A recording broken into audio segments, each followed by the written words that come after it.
আসসালামু আলাইকুম ওরহমতুল্লাহ। ভাবুন তো, আল্লাহ আপনাকে এমন 10টি দিন দিলেন যে দিনগুলোর আমল আল্লাহর কাছে বছরের অন্য সব দিনের চেয়েও বেশি প্রিয়। হ্যাঁ, আমি বলছি জিলহজ মাসের প্রথম 10 দিনের কথা।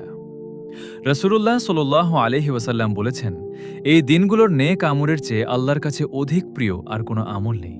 সুবহানাল্লাহ। আমরা অনেক সময় দুনিয়ার কাজে এত ব্যস্ত হয়ে যাই যে আখিরাতের জন্য কিছু করার সময় পাই না। কিন্তু আল্লাহ, তিনি বারবার আমাদের সুযোগ দেন ফিরে আসার। তাই এই 10 দিন হতে পারে আপনার গুনাহ মাফের সুযোগ, আপনার জীবন বদলে যাওয়ার সুযোগ, এমনকি জান্নাত পাওয়ারও সুযোগ। তাহলে এই দিনগুলোতে কি করবেন? 5 ওয়াক্ত নামাজ ঠিকমতো আদায় করুন, বেশি বেশি কুরআন তিলাওয়াত করুন, সুবহানাল্লাহ, আলহামদুলিল্লাহ, আল্লাহু আকবার বেশি বেশি পড়ুন, দান সদকা করুন, বাবা মায়ের সাথে ভালো আচরণ করুন, আর চোখের পানি ফেলে আল্লাহর কাছে তওবা করুন, বিশেষ করে আরাফার দিনের রোজা।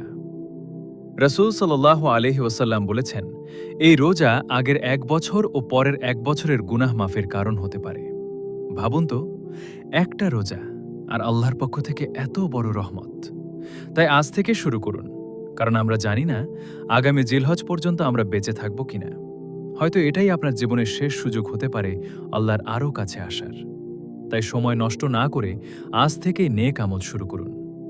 আল্লাহ আমাদের সবাইকে জিলহজের এই বরকতময় 10 দিনের সঠিক মূল্য বোঝার এবং বেশি বেশি আমল করার তৌফিক দান করুন।